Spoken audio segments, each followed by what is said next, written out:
Batu, Barada, Nikto. You must remember those words. Gordon's alive. You know what the Turing test is? I know Kung Fu. Dead or alive, you are coming with me.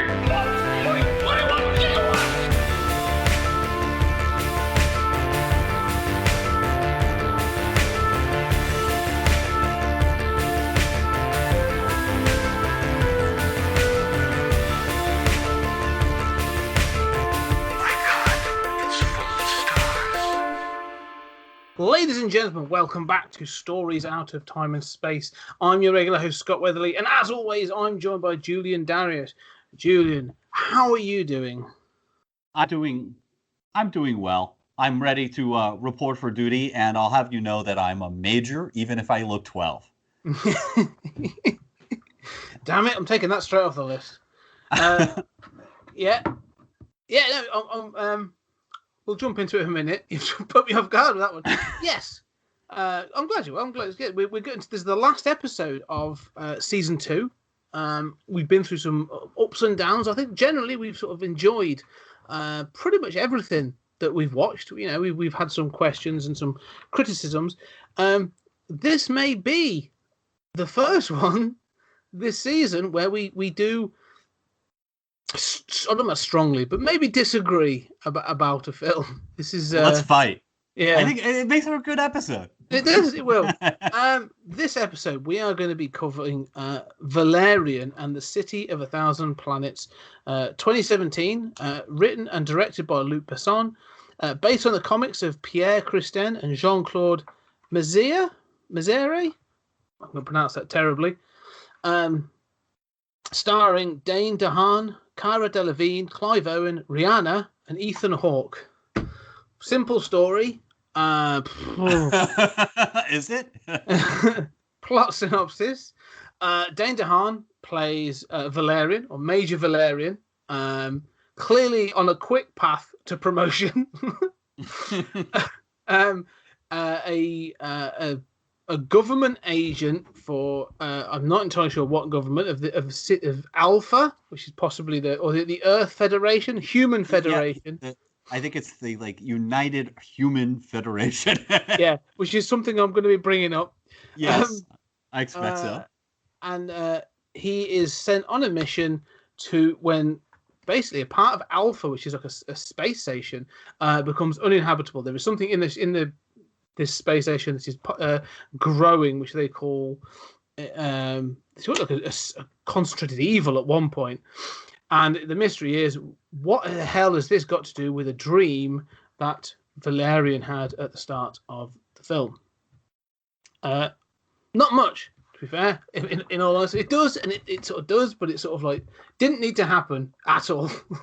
Well, I disagree with that right away. I think that, so first of all, I mean, the plot, I would say the plot starts with, essentially Valerian has this dream, but then the first mission is to collect this animal that somehow is able to replicate devices, right? It's like the Star Trek replicator, but it's organic, which is a cool idea. And, there's this like VR thing the episode that's kind of like got problems, and that's your in to what is their usual missions like. But then apparently they're supposed to take it to Alpha, this space station that has just grown and grown as different aliens have joined it. And it's a little like, if you remember Green Lantern Mosaic, where they have like all these different alien cultures side by side, and they're living together, and it's chaotic. And then they encounter this conspiracy in this area that they can't go into, and it all is connected to his dream. And I think it is connected, right? I mean, it is aliens from the dream, and you find out what's happened to them since. But it is. But the fact that, I say, the dream sequence, I'm not so bothered about, because the dreams, it could have just been a flashback. But my problem is, and we'll get into it because there's some other bits in this film, we're jumping ahead a little bit, but the fact that he has that dream, and it's then divulged that there's a character within that dream who's a princess. Let's just call her Pocahontas for the for the sake of it, because this has got some incredible. I'm going to get into the themes of this. But yeah, she basically comes back that she has possessed him in some way through through time and space. Again, I kind of like some of the bits and pieces. Some of the ideas in this are really good. Like there's some really cool sci-fi ideas. But the fact of the matter is, like her possessing him or giving him something doesn't seem to amount to much. Mm-hmm. Like it gives him some sort of a level of maybe empathy and compassion towards the alien race that when we find the climax and how they're trying to sort of like regain their race and regain their planet or at least their way of life. And I'm okay, I can sort that, but that doesn't even pan out because then he says, "Well, I'm actually more committed to duty than to this thing that's given him empathy and all this other stuff." So it doesn't do it. It seems like a catalyst in order to give you a flashback, and that's about it. Yeah, there's some kind of like overtones of how, a sort of like almost trans issues of Valerian. We'll get into like gender. Like, I mean, this movie is very gendered in interesting ways. But he does have this, female princess, her soul living inside him through the whole movie. And it's sort of released. And yeah, it doesn't really amount to a lot at the end there. It's just an idea. And I think that the thing about this movie is I feel like it's Star Wars on acid. We talked about like Meta Barons and how like Meta Barons has like an idea every page. And if you don't like an idea, chill out. You're going to get to the next page and there's going to be another idea. And this movie is so like that. Like, I mean, the amount of just manic fever dream compression of ideas minute by minute. Some don't work. Some are beautiful. Most don't really work in the sense that they're not integrated into the universe in a convincing way. But there's still cool ideas and there's a cool visual attached. And you are just on a roller coaster ride of caffeine and hallucinogens. Oh, yeah, no. First and foremost, the visuals in this film are stunning. Like, if you're going to watch this film, if you are going to watch this film, like, watch it on the biggest screen possible. Or, if you watch it on Blu-ray or like, high def, even in 4K, this film is a visual feast. Like everything down to like not just the CGI, because the opening sequence is all obviously it's computer animated and it looks amazing, but even the costuming throughout, the costuming in this is awesome. And I one of the things I love about Luc Besson, I'm a big fan of Fifth Element, and I love the fact that he obviously has a very European sensibility, being French. Like he is gonna go out wild, and they do that in this film. Like there's some like mad costumes in this, and I love that. That's something I do love because it's like it's 4,000 years in the future. Why wouldn't you have that, or why not? It's ridiculous, but fair play. And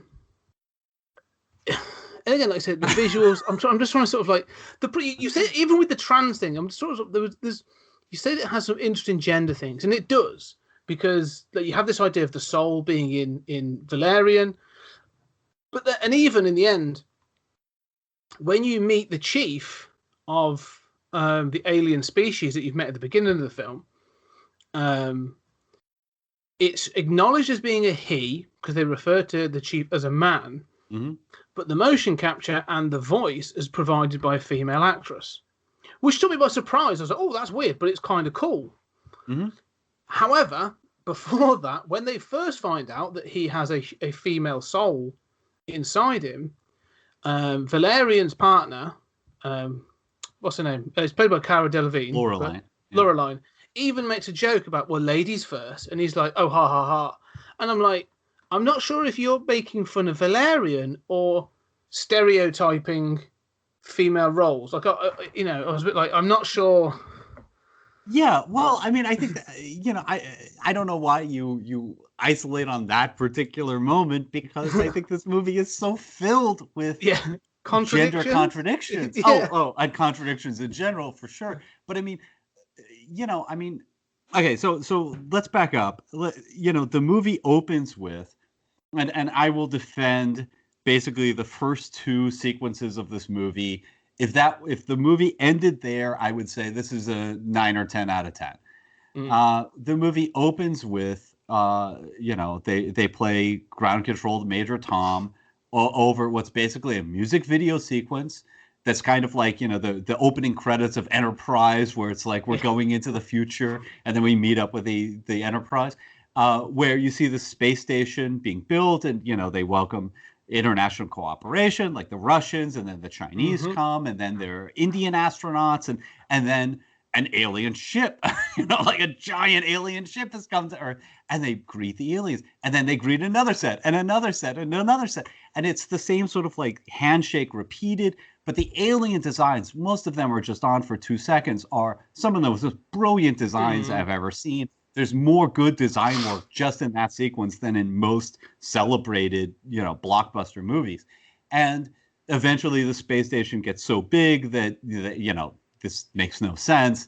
Its mass is so great, it's got to leave Earth, and it just becomes like a floating moon-sized kind of thing heading out there.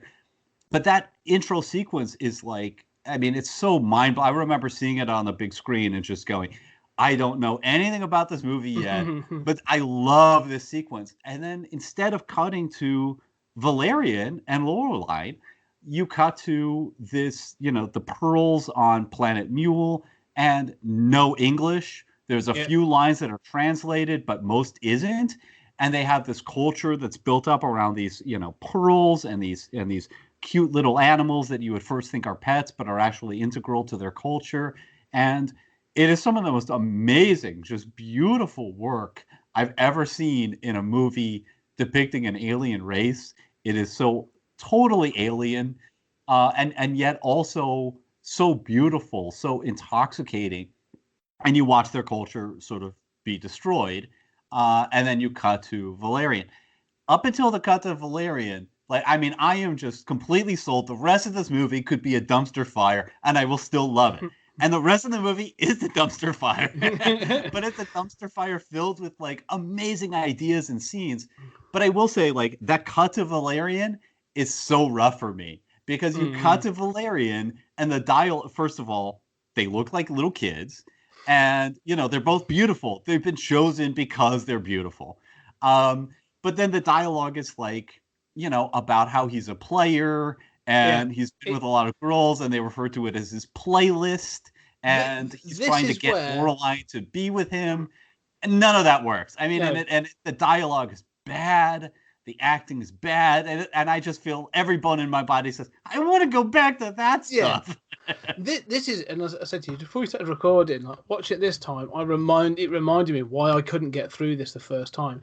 That scene where you first are introduced, I'll go back to cover the opening scenes in a minute, but that opening scene, the first bit where you meet Valerian and Lorelei, played by Dane DeHaan and Cara Delevingne, I watched it up to the point where they dock with Alpha, the space station, and it was at that point where I'm a bit like you. I'm like, I can't watch this. This is awful. And that's where I stopped and I dipped out. I was like, this is 2.5 hours long. I can't give it that amount of time. I'm sorry. But you are totally right. The openings of this film, it lies to you, because that scene where they meet all the aliens and all the different races is both sort of heartfelt and humorous. It feels it's obviously told over a period of hundreds of years that these different species come into it. But the first one, the first one in particular, they're sort of, because they're in. There's no gravity. It's obviously the International Space Station catching up with something else. I think it's meant to be American and China, and they sort of hug, and then they sort of introduce more, and then it builds and builds, and then you first meet the alien, and he puts out his hand to shake, and they do this shake, and it almost becomes instead of being an Earth tradition, it's almost becomes the Alpha welcome. You shake the hands of the commander of the station, which is quite cool. And it goes through, and you see these commanders, and some of them are a bit like, I don't know how's this going to go. I can imagine it being a nerve-wracking situation. It's a brand new species. I'm the first person to engage with them, and it's played in that well for about 1.5 minutes, 2 minutes, maybe even longer than that. But it's really good, and I'm like, okay, I'm digging this. This is cool. All right, maybe I'd forgotten about this bit. I'm so focused on that Dane DeHaan and Cara Delevingne, and then you get that sequence, which to me parallels. Could easily parallel Avatar for sort of brilliance and stuff. The CGI and motion capture. It's obviously, I think, 10 years later, but The CGI and motion capture is great. The visuals are stunning. It's their culture laid out in the simplest possible way, but it gives you everything. It's almost like a shorthand, and some of it's a bit cheats and stuff, but like you said, there's no English, it's all visual, it's all sort of done through what they show you, but you understand everything. Mm-hmm. Maybe not the details, but you get enough to go, oh, okay, this is fascinating. And then, like you say, there's a big catastrophe. And all of a sudden I'm like, yep, lost now. I have no idea what's going on at this point. Like, they climb into a shuttle, and then that seems to be taken away and stuff. And I'm like, yeah, I'm not entirely sure what's going on. And then I'm in my head, I'm going, I'm sure this will be explained. And it is, which is fine. Mm-hmm. But then there's the moment you jump into Valerian and Laureline, like you say, it's a hard left turn. Yes. And the change in quality too. I mean, like, the most beautiful, the cool thing about the cut to Laureline and Valerian is just that they're in a VR. There's so much VR in this. I mean, the theme of surreality. That beach where they're just like on this little tiny island that's maybe like 40 feet wide, and it's beautiful, and they're beautiful. It's just the dialogue is terrible and the acting is terrible, but the change in quality from everything before that to that scene is so remarkable. I think that this is where the dialogue is clunky. It's really clunky. The two biggest problems I have is I'm not going to dump on either of them as actors because I've seen them elsewhere and be good. They're just in the wrong film. Because, I mean, there's a film called A Cure for Wellness, which is a bit like a Lovecraftian psychological horror film that Dane DeHaan's in. And he's great. He's really good in it. It's really creepy and it's really well done. And it's ace. Okay? So I've seen him do things and he's good. Cara Delevingne, she's beautiful. She was a former model. I've seen it in a couple of things where she's done okay. She doesn't have much range. Mm-hmm. And so, unfortunately, both of them are so massively miscast that when I'm watching it, there's no chemistry between them at all, ever. Mm-hmm. This film is so sort of devoid of flirtatious or even friends, like, any kind of friendship chemistry or anything, platonic chemistry or sort of, sexual chemistry. None. Yet this whole thing of them dancing around whether or not they should be married, I'm like, I'm not sure if this is supposed to be a joke or is this an ongoing relationship? Like, it's wooden as hell. And this, to me, was like, I know the dialogue's bad. However, even in this season, we have watched films that we've gone, that was a good fun. The dialogue was crap, but that so-and-so person pulled it off. And I'm watching this and thinking, Dane DeHaan should be played by Chris Hemsworth or a Chris Pratt. So you need someone who's good looking. And this, not to say that Dane DeHaan isn't, I mean, he's not my type, but you would want, if you were going to play this, especially play it as they seem to want to play it, which is, he's a bit of a sort of like, he's brave and he's Captain Kirk, isn't he, basically? He's Kirk. He's a player. He's all about the sort of bravado, but he's got a heart of gold sort of thing. Like, you want someone who can play that and play the lunkhead a little bit. Like, I can see Chris Hemsworth pulling off that dialogue because he's got the comedy timing to do it. And then you need like a legitimately strong female presence who owns the screen to play Laureline. And if you had someone like, I don't know, she's probably a bit older than him now, but I'm thinking, who was it? It was in Mad Max Fury Road. Yeah, I forgot. It's going to bother me now. And there's others as well. I mean, I'm thinking like even like Brie Larson or, someone with a good, strong female lead presence would pull it off because they could have that sort of sarcastic humor and basically be strong enough to stand up to Valerian and sort of like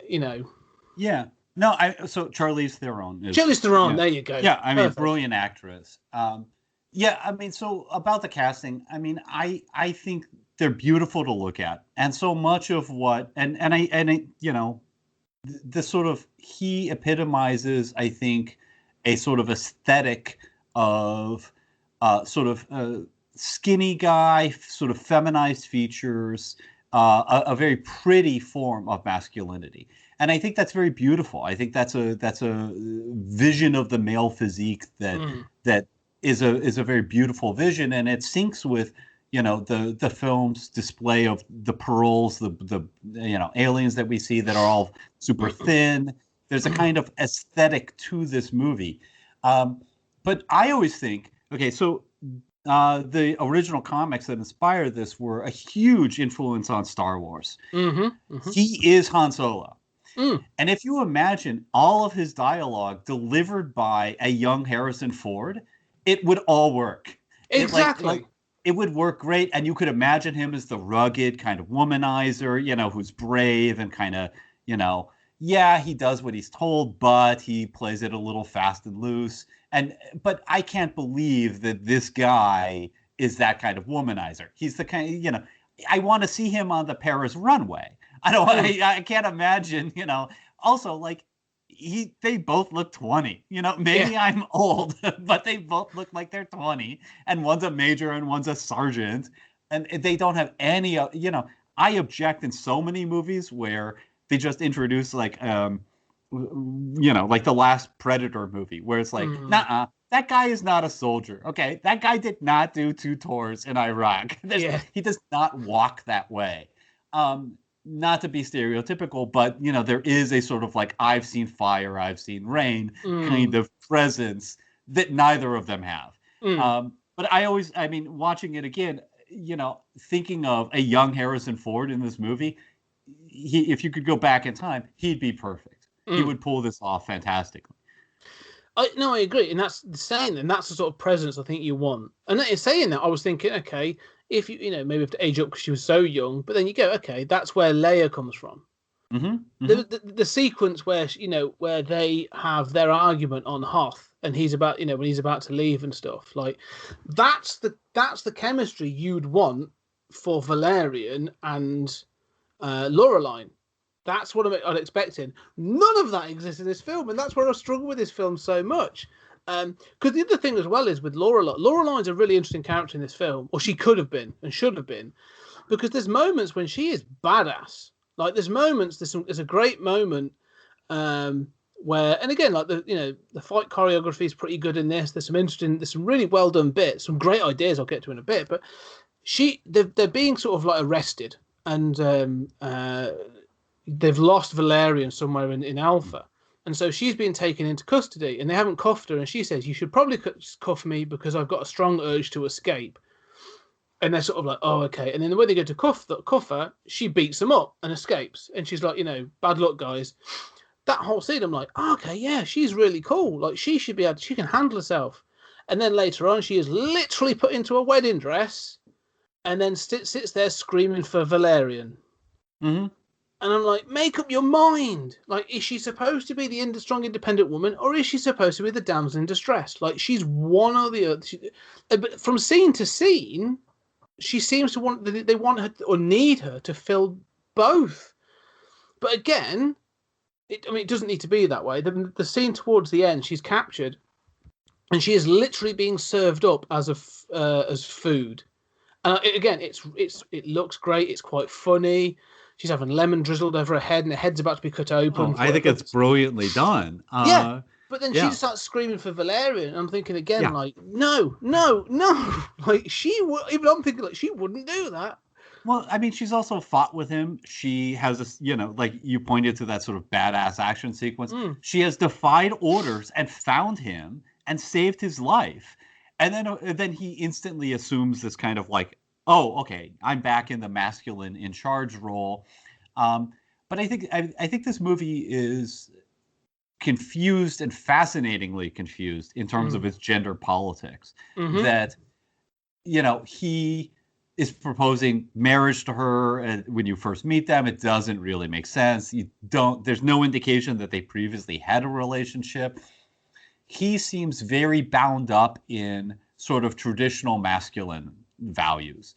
He wants to be. We're told he's courageous. We're told he's a womanizer.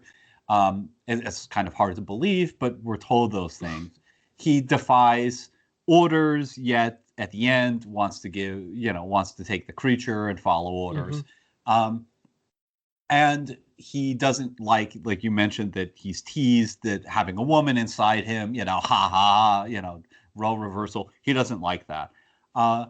She, on the other hand, in the comics, she's a strong character, but there is a sort of, my feeling is always that there's a vestige of earlier kind of like French machismo in this movie, that then there's a layer of no, we got to make her strong, make her beat some people up, she is a very strong character who, as you say, reverts to kind of damsel in distress in the next scene.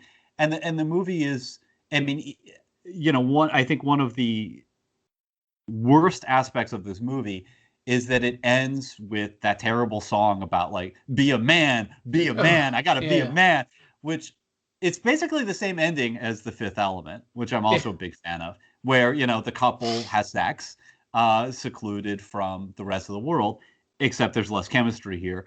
But it's interesting, it works. And instead of cutting to like a Little Light, which is a great song, you cut to Be a Man, which again, underlying like, okay, so is being a man part of his problem? That he can't let go of this macho bullshit, and obviously she's just as capable as he is, except when she's not.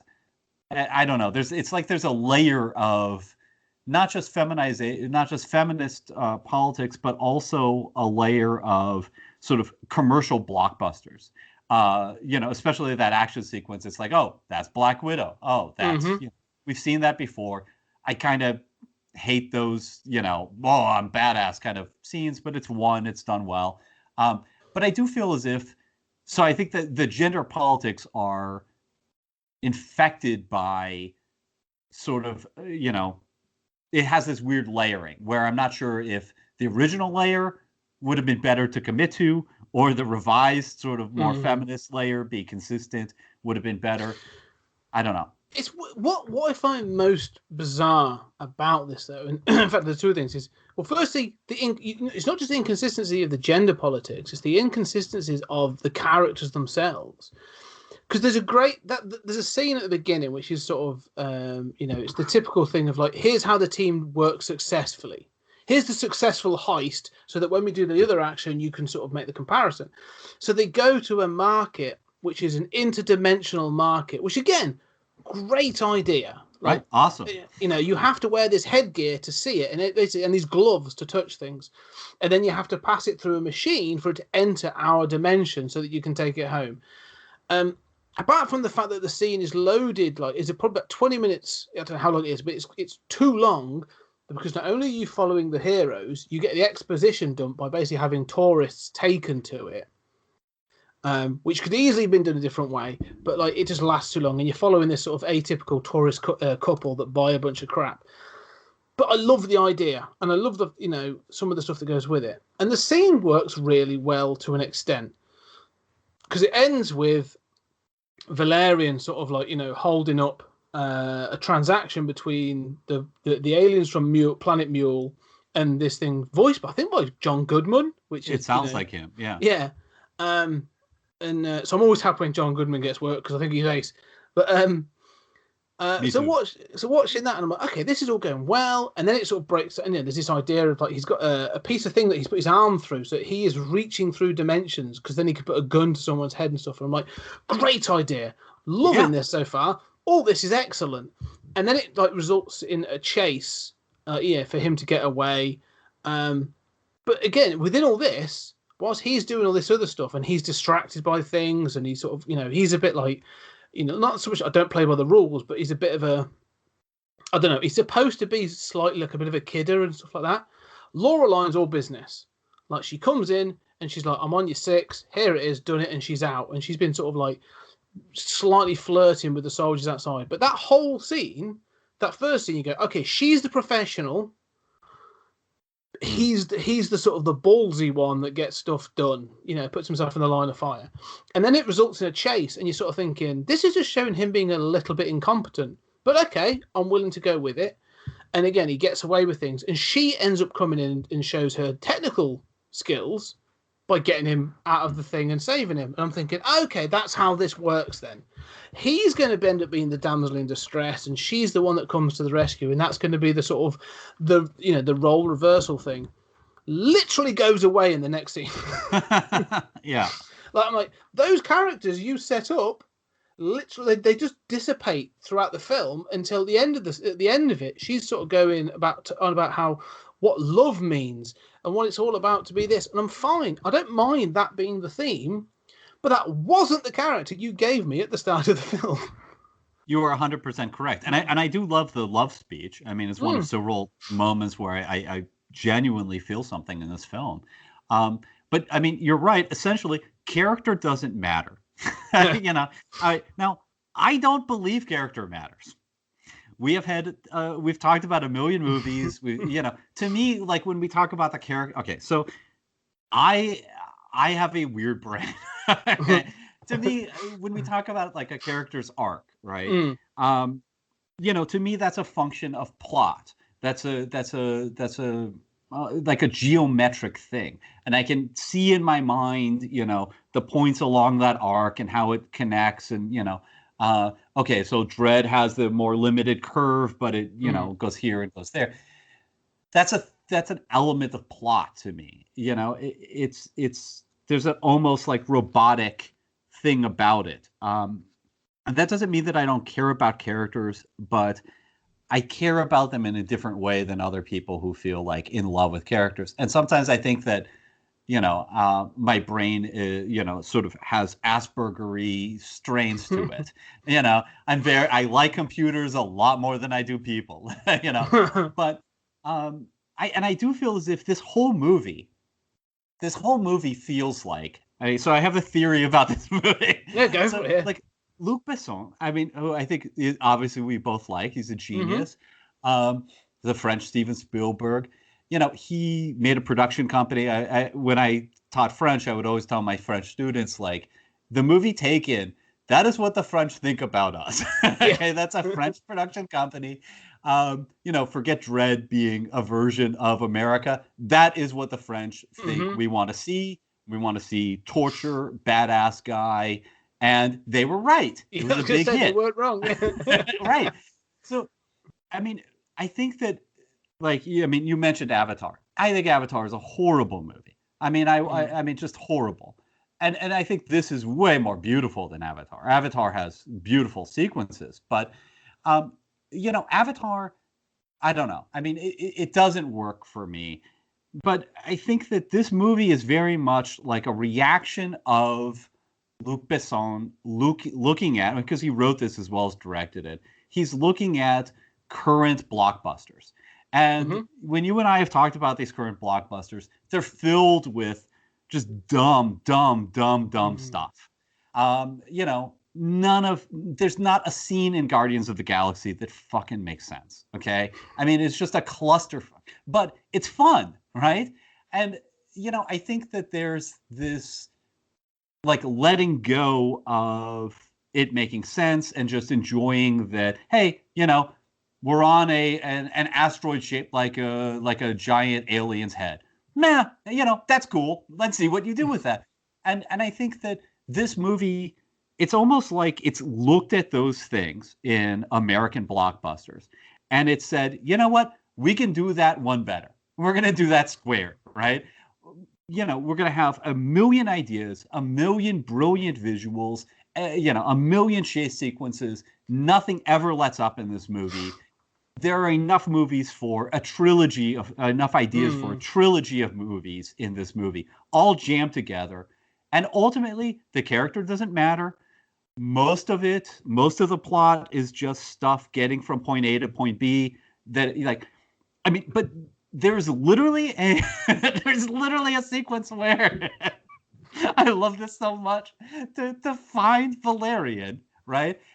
Laureline goes and finds like a Captain Ahab dude who like looks like Alan Moore, Yeah. you know, but like with cyberpunk stuff, and he's like in this little submarine, and then they go get a jellyfish Yeah. off of these giant whales that then attack them, kind of like Star Wars style. But you know, if you're not into that, don't worry, because it'll be a totally different movie in a minute.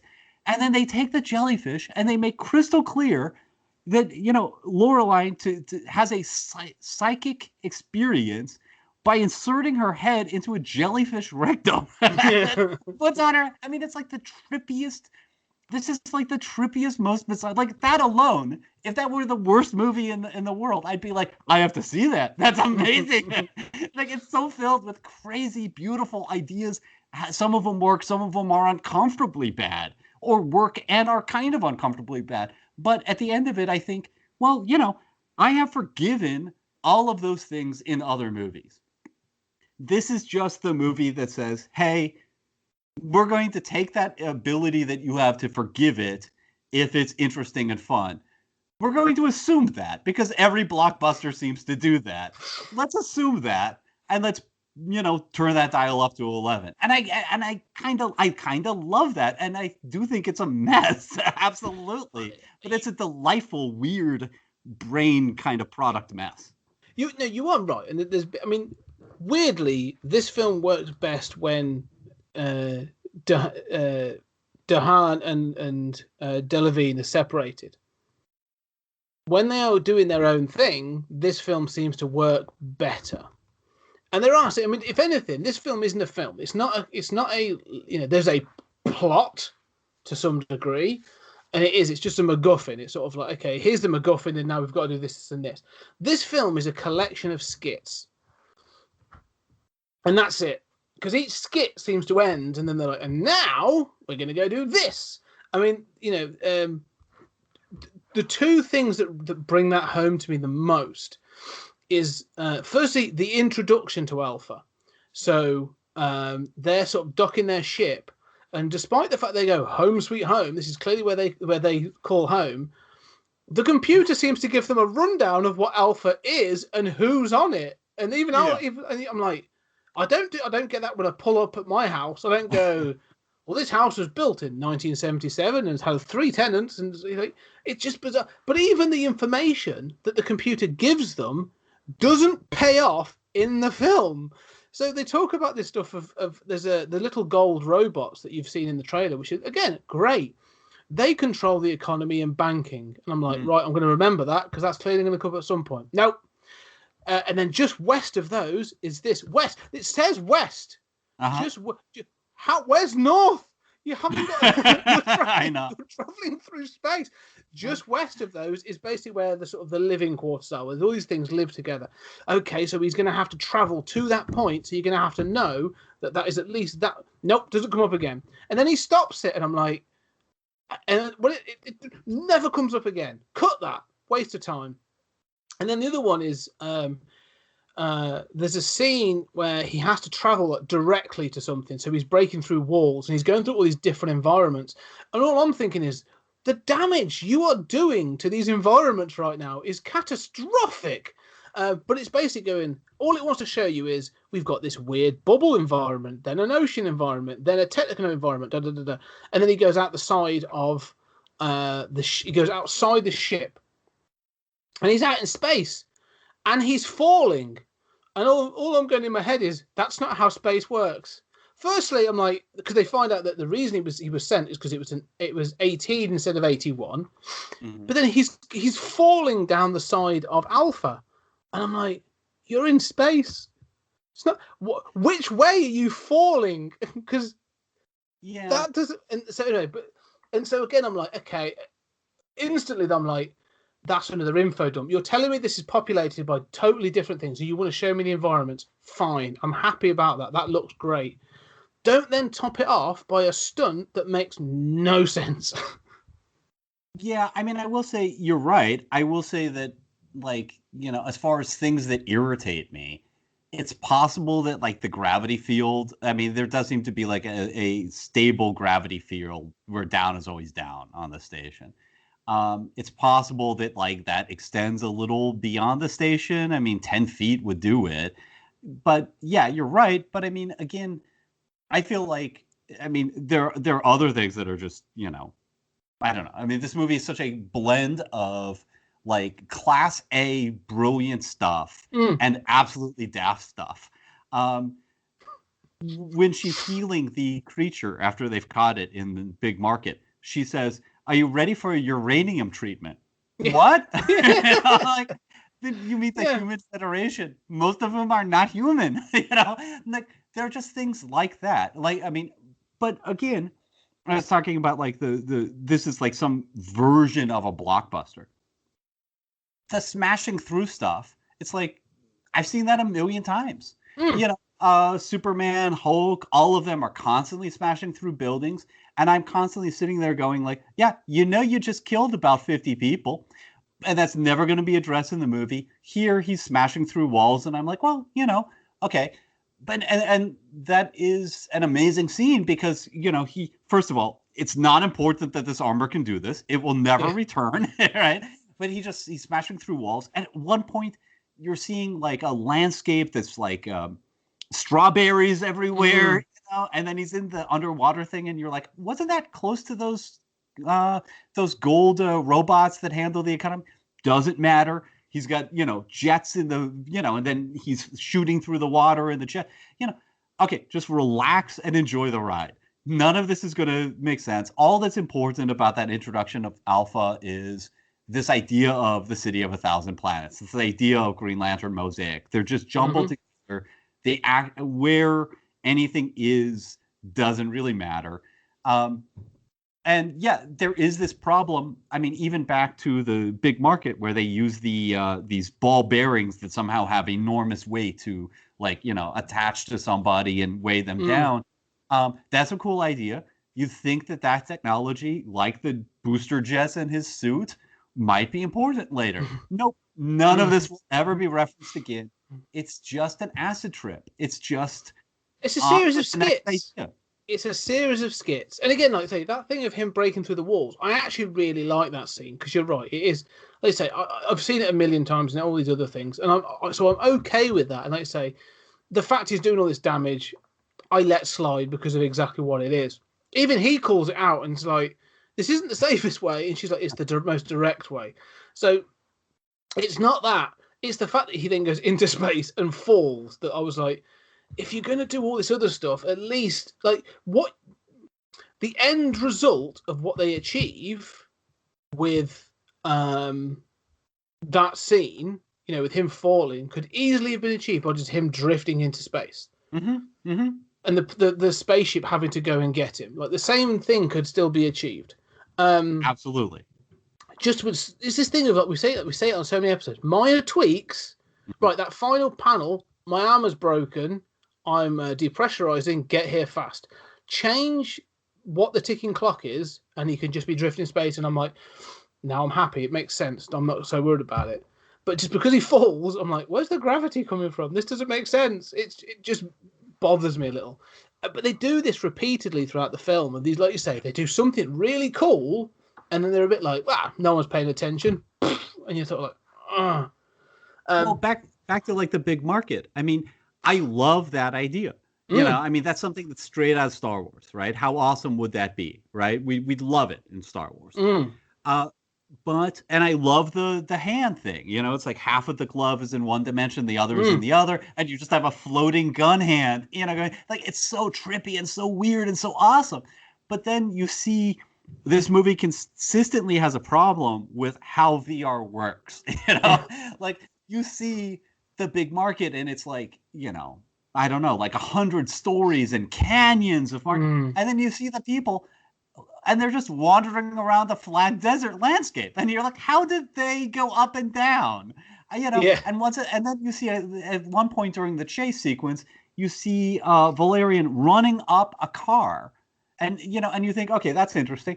So if he smacked into a wall, would he also smack into, is there a wall in the desert? No. Why is this one object? So that kind of establishes there is a correlation there, but then there's not. Then he makes himself fall down a grate. And that's the one time where you fall. It's like, okay, so this is the one spot in the desert that has a grate in it. What would happen if you went down in any other spot? and then like a minute later, he's kicking somebody with his holographic legs that aren't really there. I mean, it is a mess. It is. I think it's such a cool idea. It is, and it's got great visuals, and there's another guy at the same time who's being controlled by a different kind of VR interface. Yeah. It's so chock filled with ideas and zany stuff. And you're right, like The Falling, there's stuff like that I'm watching and I'm like, yeah, this is really stupid. Well, but I still love it. That thing to the grate is another one. But weirdly, I let that whole desert sequence, I let go because I do enjoy it. Because there's so much there that does work. I think it's almost like the hit rate, like that ratio of like, if 80% works, I'm willing to forgo that 20%. And unfortunately, as the film goes, skits, and that's all they are, they jump between that. Because, like you get shot by those ball bearings and they're all over that glove. They are in the other dimension. Right. So why does the weight in the other dimension impact on the grate he's sat on in our dimension? Like it shouldn't make a difference, but it does. So again, like you say, it's silly. But for some reason, I'm willing to forgo that. But then there are other things later in the film where I'm like, I can't, nope. Because I think it's because part of it comes down to that sort of consistency of ideas. And because that whole thing runs so fast in the desert, and because it has a net end result of taking the story a little bit further and it introduces all these elements, I'm like, okay, I'm going to go with that. But let's go back to the thing of breaking through the different environments and going out into space. Like, doesn't have a net result. Doesn't do anything. It doesn't prove anything. Doesn't forward the plot in any way. He's captured by the spaceship and they go, take him to the right floor this time and he'll get off. So it's like, well, it hasn't done anything. It hasn't forwarded anything. It hasn't shown me any characterization. It hasn't shown me anything. It served no purpose. So it's sort of like that hit ratio starts to fall. But there's other scenes later on where we talked about the inconsistencies of character. The character of Valerian is supposed to be this player. He's got a playlist. He's meant to be all this one with the ladies. We meet a character called Bubble later on, played by Rihanna. And so, like, and to be fair, in a film, when you're saying that Rihanna is one of the better characters in a film, I think we have a problem. But she's actually pretty good in this. I actually quite like the idea. And as we get to learn more about her character, this idea of Bubble and the fact that she's a non-entity, like she's literally this thing, could be anything you want. And that dance sequence is really cool. Really cool. Like she can whip and she changes from one outfit to the next and all this other stuff. And she can be whoever she wants to be. And again, that's utilized several times in the plot. So I'm like, good, I'm going to go with that. It helps the plot forward. It's going to take me places. But when she sort of comes up to Valerian and she's sort of all on him, he looks terrified all of a sudden. And I'm like, wait a minute, aren't you the player? Kirk wouldn't be bloody terrified. Han Solo wouldn't be terrified. They'd be like, I'm really tempted, but I can't right now. But he's almost like, women, females. I don't know. It just feels like a completely different character at that point. And I don't know if it's Dahana the way he does it or what. But I didn't pick up on that being as incongruous. I mean, but I'm not saying you're wrong. You may be. I don't know. I mean, I sort of feel like so many blockbusters have these problems. They're inconsistent. The characters are inconsistent. There are plenty of scenes. I mean, look, I know I always harp on it, but I mean, the entire plot of Last Jedi is one giant, I'm falling in space. Okay. So, and some people like that movie, apparently. That movie has 3 separate climaxes, all of which negate themselves as soon as they're done. What was you didn't need to go to the gambling planet. I mean, so to me, nothing in this movie is essential. It's just it's a bunch of ideas. It's a bunch of visuals. I mean, you mentioned Rihanna, and I think, it's a fantastic sequence. I remember seeing this in theaters and being really uncomfortable. Like, and this movie, and I like that actually. Like, I was really uncomfortable during that dance, and I was thinking, like, this is really beautifully choreographed. It's fantastic. I also have that voice in my head that says, like in a lot of sci-fi movies, why are all the things that are like sexy to you from the 20th century? Like there's no like weird blue alien where it's like, oh, everybody's fetishized those blue aliens for 200 years. That never has happened, right? I mean, but that's common to a lot of sci-fi. But then I was in a movie theater and I'm like, this is a blockbuster action movie, and there's a weird like semi-striptease number, in the middle of it. That it's just like, okay, it's French. It's French. It's okay. It's okay. But it doesn't. You say it makes sense for the plot, but we don't need a 10-minute, or 5-minute striptease scene, and shooting the guy who's kept her, and like the idea that she has no identity. Like, I don't know what killed her. They go down a garbage chute, right? Yeah. Again, very Star Wars. And then they're like, oh, she's been mortally wounded. She's a slime mold, what mortally wounded her? But then they have this like tearful goodbye, and then they just move on to the next episode. I don't know what mortally wounded her. She says as she's dying, like, I have no identity, right?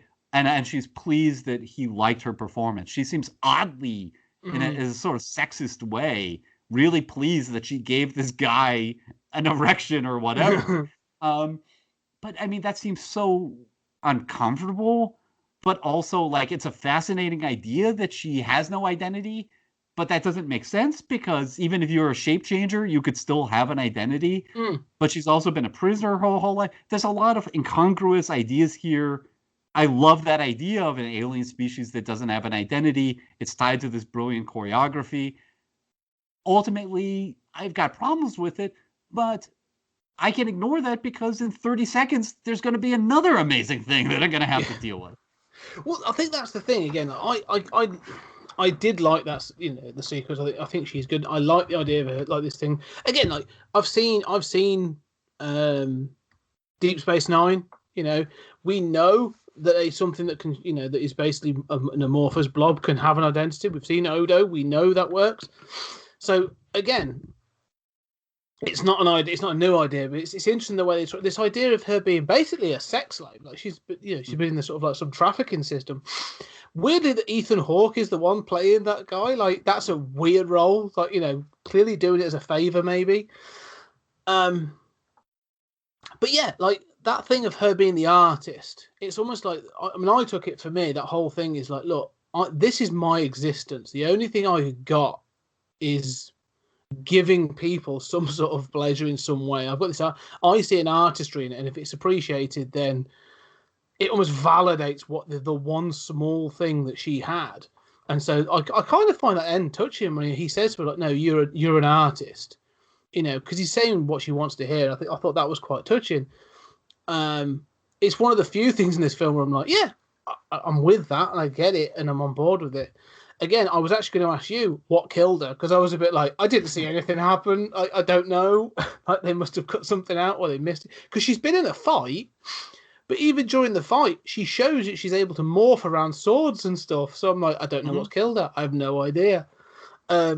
So, yeah. But again, like they utilize her. She becomes a Deus Ex Machina to get into this place that, for some reason in the plot, they have determined that only this is the weird part again. The incongruities in this film. So they have to get into a part of Alpha that is populated by these sort of like brutish aliens that are basically very xenophobic and don't like mixing with other alien types. Yet they've come to a space station in the middle of space populated by thousands of other spaceships, like races. Why come? Why be there? Their king, they have a king there. Doesn't make any sense, and that sort of bothered me. I was like, okay, that's sort of. But again, I'm going to let it go. It's sort of like But again, you are right about some of the blockbusters that we have talked about. This is a bit like Barbarella, the same sort of thing, where we've gone like the ideas are cool, the visuals are cool, but just something's not quite right there. There's something in the plot. I think the difference is Barbarella runs in at about 90 minutes. Yes. This is 2.5 hours, and I'm a bit like, if someone else who's given this a bit of a run through, someone who's sort of sat down with Luke, and gone, okay, I'm going to take my red pen and we're going to start scratching through stuff. I can save you 20 minutes. Mm-hmm. Let's do that. I think if it was shorter, I'd be a bit more forgiving. I think that's a part of the problem. I feel about that with, like you said, we've said about MCU films and other films. Like, if you have to take 2.5 hours to tell a story, you're telling too much in a lot of cases. Well, and I think like those other blockbusters, you don't need that amount of time. No. The core story is easy to do in 90 minutes. In all of these movies. The issue is that, like, I think this has more. You were talking about Barbarella. I was also thinking about Flash Gordon.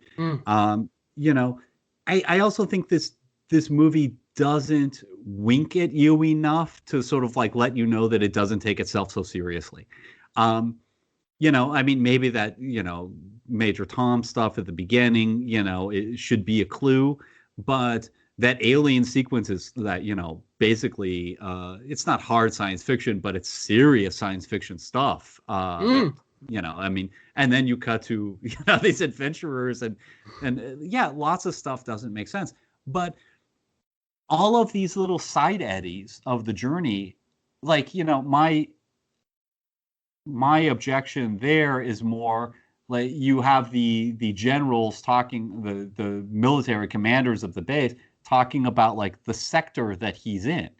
It seems like it's two shops at a wall, this, one is like the sex entertainment district and one is this like alien district that doesn't let foreigners in and is run by a king. I mean, ultimately the concept of Alpha, of the city of 1,000 planets, is just an excuse to do anything. It's an excuse to, and whereas with other movies, I would object to that. And I would say, like the fact that you are on you think this is science fiction, so you can get away with anything.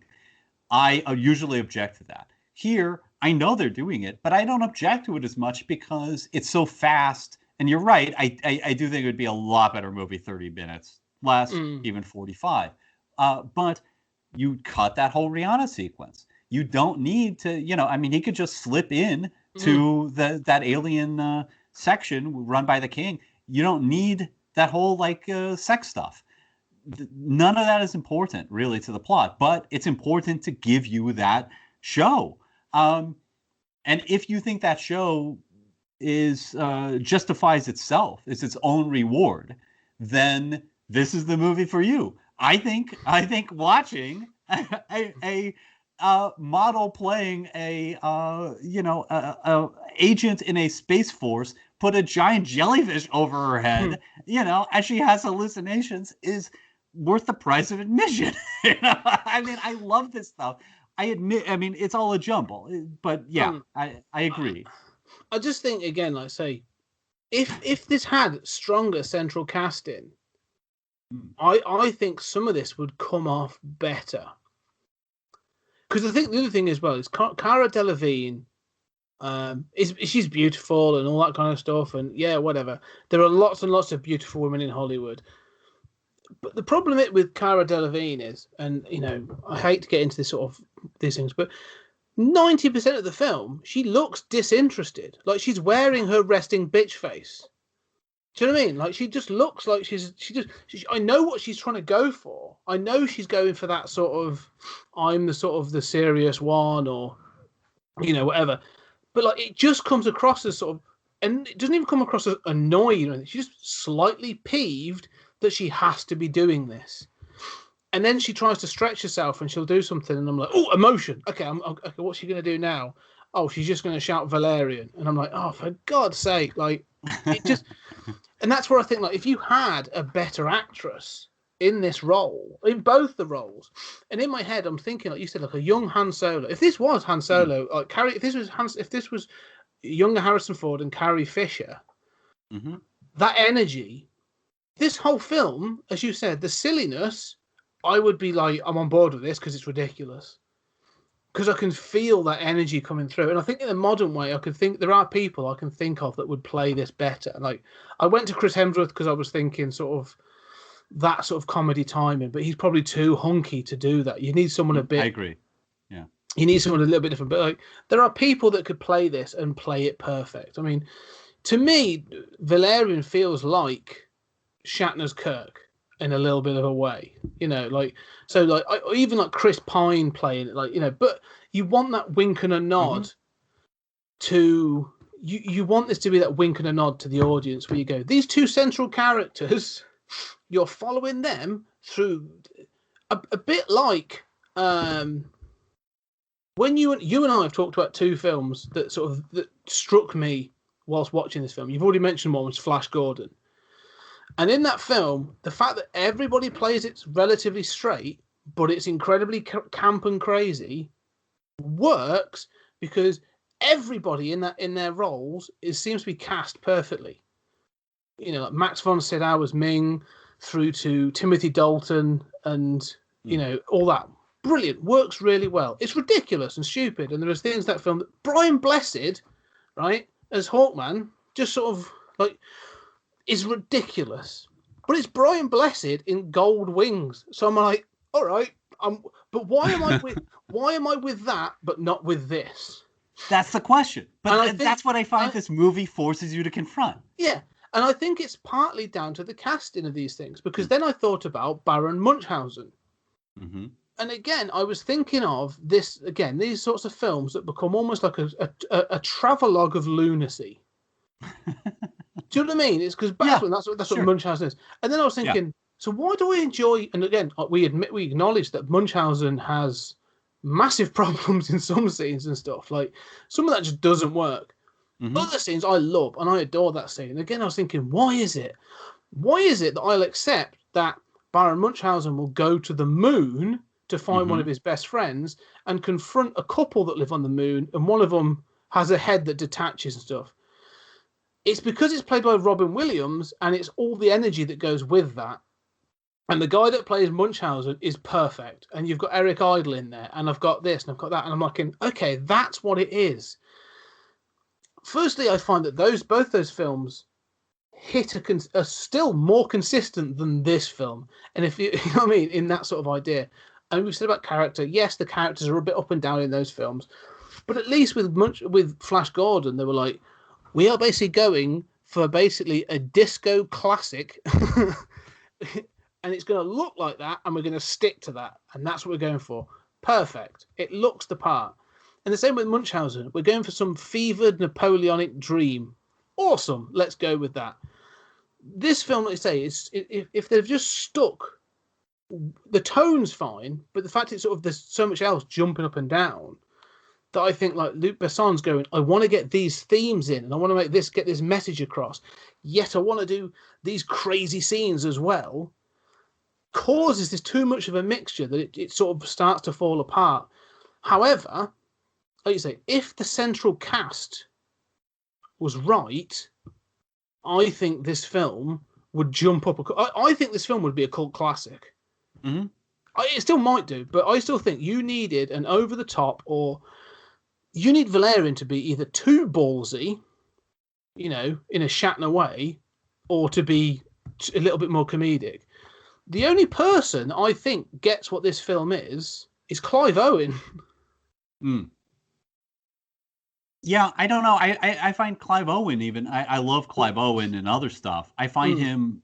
I'm so aware that he's Clive Owen. You know, like in a weird way.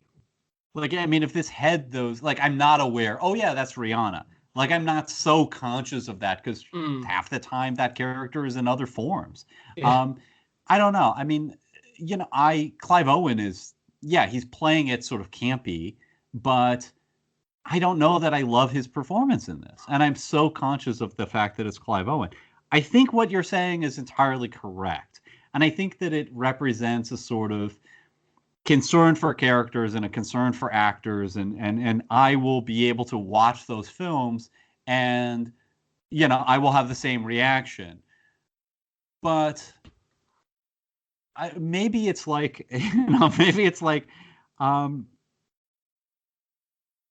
we get into these questions of sort of what do we forgive and what are we willing to forgive? And so many of the films that we've selected have been movies that we admit major flaws to, but that we like, or that, are fun. And there's tons of stuff that doesn't make sense or is faulty.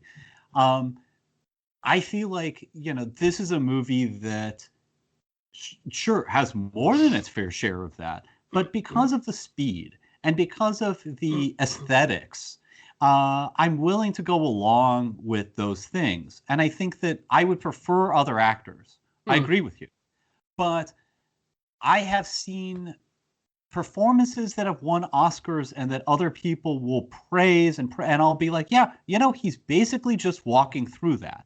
I mean, all he's doing is the male equivalent of resting bitch face, I mean, and he won an Academy Award because it's such a reserved performance, so, and the other thing is, like, all of these, like, plot elements that these little things that irritate you and pull you out of it. To me, when we talk about these movies, we see them in everything. They're in, and we just choose to forgive them or not. And there are some movies where we disagree, and I can get kicked out and you not, or vice versa. But for me, like, think about, like, the end of Guardians of the Galaxy, where the entire plot depends on this thing not touching the surface. But it's not touching the surface because it's being held by a person who's wearing shoes. It's not, and it's not, like, how does this work? It's contacting air. Air is just other molecules. I mean, but the entire plot depends on that. And now you're in a video game where don't let that touch the surface. And that's going to be crucial for the last 45 frustrating, terrible, agonizing minutes of the movie. In this movie, it has the exact same, like, this movie would have that exact same flaw. It probably has 20 flaws on that level, but none of them are important for more than 2 minutes at a time. And so I recognize what it's doing. I see that. I recognize that's a failure, but then I'm on to the next show. And I find once I've let go of, it's hard for me to let go of that nitpicky, part of me. But once I let go of that, I'm just on a roller coaster ride of visuals and ideas, and some work and some make me uncomfortable. But I'm definitely amused. I'm definitely engaged. I'm definitely feeling something or thinking something every step of the way. And so for me, it works on that level. Not that it's not a mess. I mean, I admit. No, yeah. I think we both agree on that. I think you say about engaged, and I think this is where we've both sort of come to in the past, is that ideas stimulate you. Like obviously that's what you're getting in this, and this is filled with ideas. And again, I think some of that, is inconsistent, and some of it's a bit weird. But even for me, it's the characters I get engaged with. The characters I want to feel something. So when Bubble dies, and she gets that that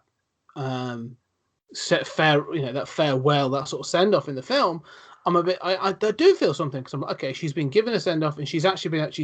If she has been injured, she has sacrificed herself for the greater good. Like, she has now been appreciated as an artist. That she wanted to do something more, so she was sort of thrust into that moment of replicating one of those other aliens, and actually helped out, and weirdly defends Laureline by saying, weirdly, like, she's a woman in a weird way. It's a very odd scene, but and again, that scene with all the fighting in, that sort of very much felt to me like. Well, let's do the problem. Actually, we'll come to a minute, but that felt to me like John Carter. Like, I was watching that fight with those big aliens, and I was like, "Oh, I've seen this.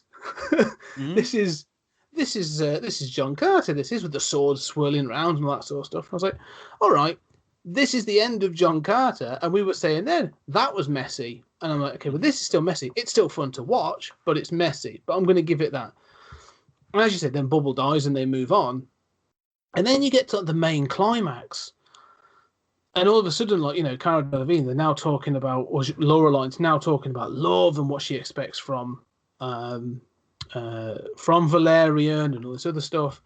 Yet you've got this sort of countdown of these troops, and then these robot soldiers and all this other stuff coming in.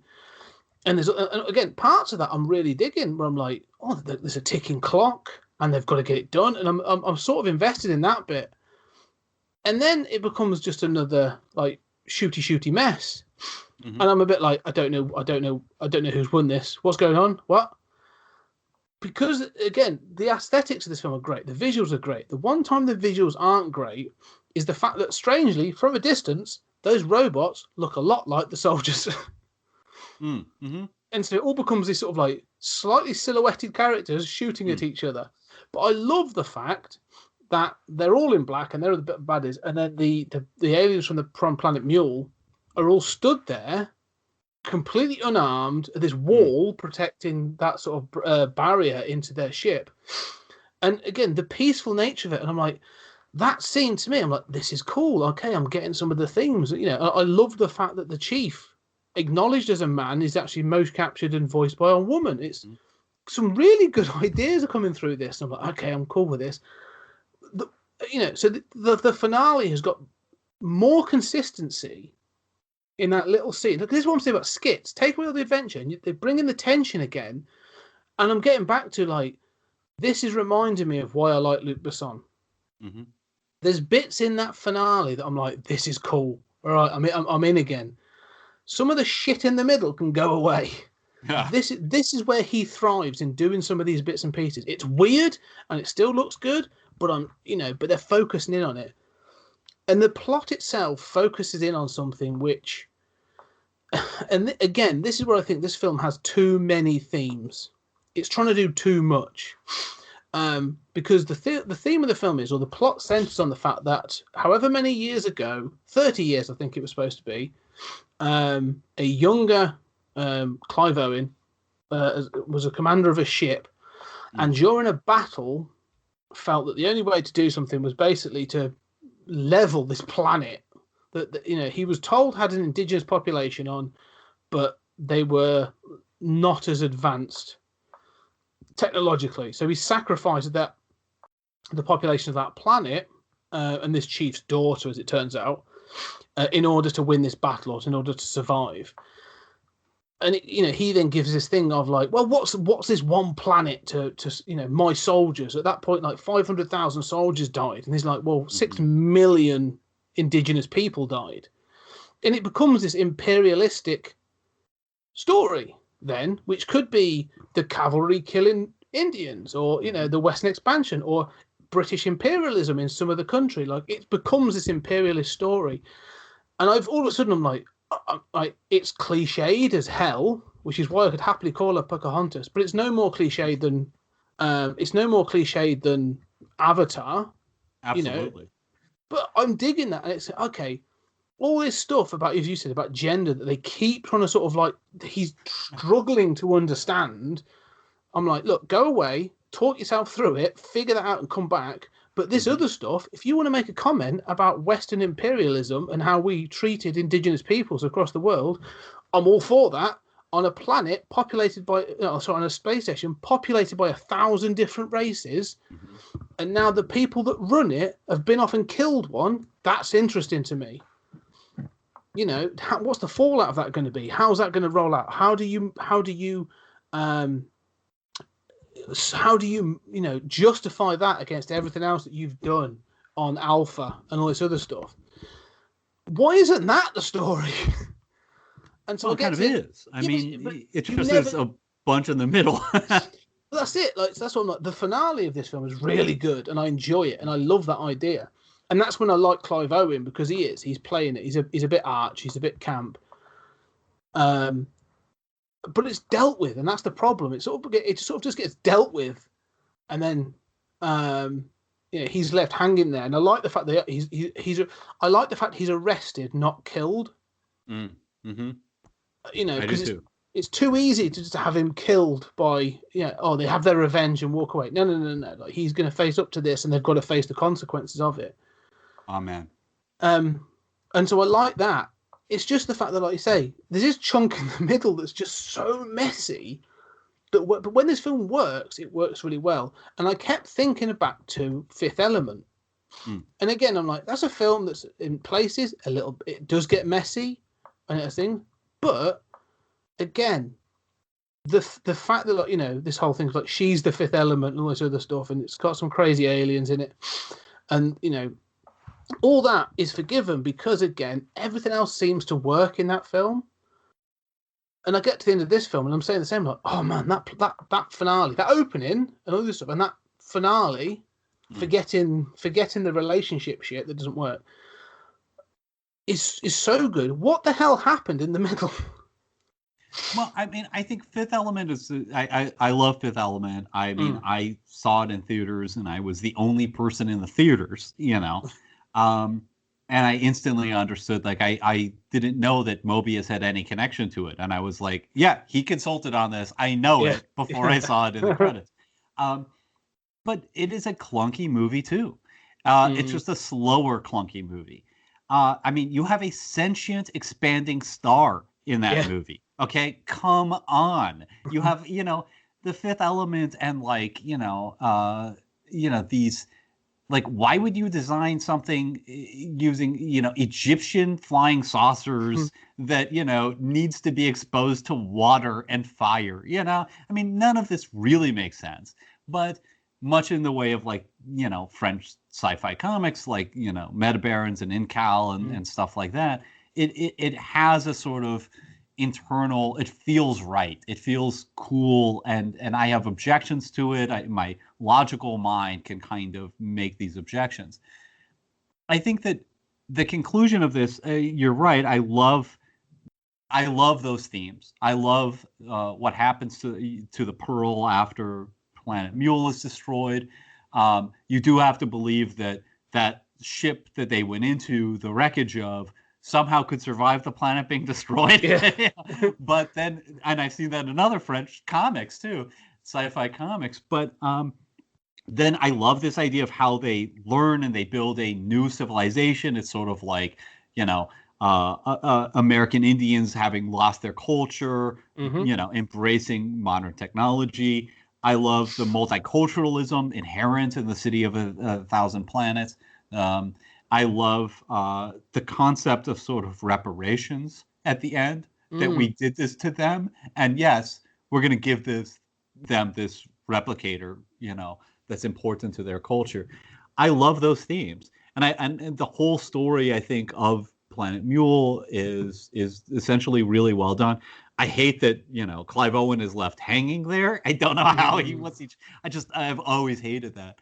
But I don't know. I feel as if, like, there's a sort of like rubber band of credulity that gets strained in movie after movie, especially science fiction, science fantasy. There are always these problems. I feel like this movie, not without some annoyance, but it essentially just takes that and just snaps it, you know, 30 minutes in. And you're either going to, you know, you're either going to accept that and be along for the ride, or you're not. And for me, all of those in between scenes are still fascinating. They're still visual. I mean, they're wonderful. When he's in the sort of like sex area, there's a peacock woman. There's a little person riding on the shoulders of another person. It's just like mind-blowing. Like, the number of just ideas and visuals per minute is just mind-blowing, and my brain is electrified. And I love that. And I end up feeling like, yes, I'm annoyed at all of those same things that you're annoyed with too. But, you know, I'm so annoyed in other films where they strain that rubber band. I'm much more annoyed by that than the average film goer, where I just can't quite get past that. And here, they just say, you know, clearly the American audience for blockbusters is more than willing to strain this rubber band. They don't really care about logic or sense. They want the visuals. And I keep thinking, we talked about Star Wars. This is Star Wars adapted for the modern blockbuster on acid. Nothing in Star Wars makes any sense. What is Star Wars about? Yes, you're going to come back and say it's about characters. I care about Luke. I care about these performances. I care about Han Solo. You're right. Absolutely. My brain is weird, and I see the characters as a function of the plot. And I see so much of what I love about Star Wars is those visuals. It's just the idea of, yeah, you've got a Death Star. You got a planet that's a weapon. How awesome is that? Does it make sense? No, not at all. But you got lightsabers. Why do you have lightsabers? Doesn't matter. It's a cool idea. This movie just says, hey, you know what? Audiences that's what they're looking for. They're looking for those visuals. They're looking for the cool ideas. Let's give them a movie that is more that just strains that rubber band, pops it, and just gives them more jam-packed per minute than I've ever seen in any blockbuster. It's not my favorite movie of all time.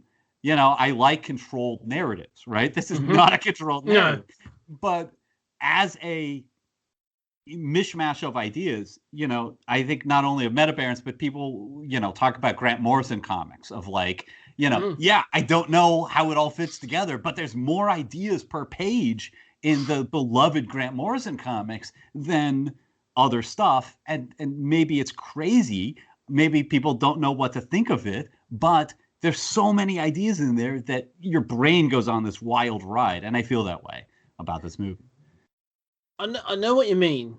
I know I do. Because, again, if you take this as a series of skits, and I was to choose one of those skits, one of those sketches, you know, a section, because we've literally just referred to them as sections. Okay, there's the Rihanna section, and there's sort of, you know, the section where he's exploring Alpha, and then there's the finale. Like, if you were to take just one or two, you can pull that out and go, I'm going to watch that little bit. There's 10-minute section that I'm going to watch. You could watch and go, that's really good. That is.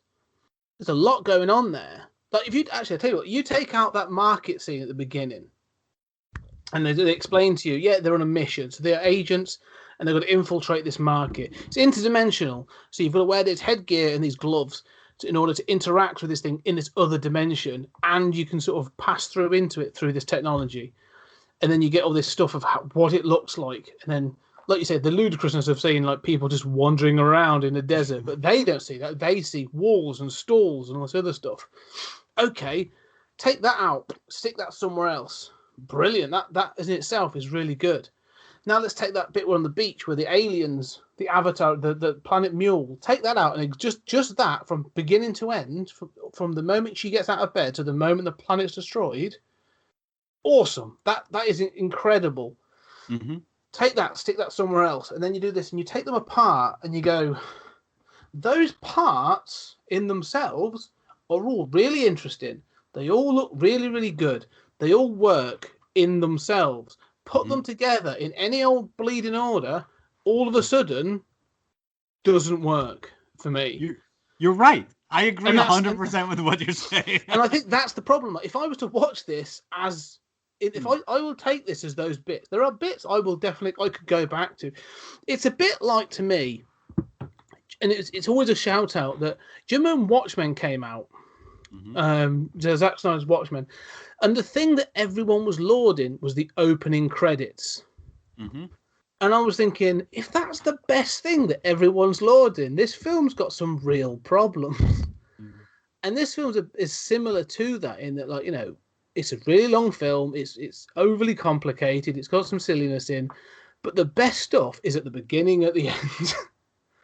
And I'm a bit like, that to me cries problems. I also think they say it's got very Eurocentric sensibilities.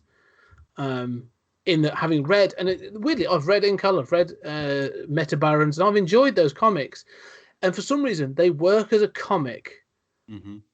But it's again that thing of adaptation, isn't it? Like, you can't always adapt things in the same way. And I think this shows it, really, that you can't adapt. You can't adapt like a French comic as a French comic. Yeah, there definitely is that sensibility. I find myself thinking about, I don't know. I mean, I like that this movie makes me think.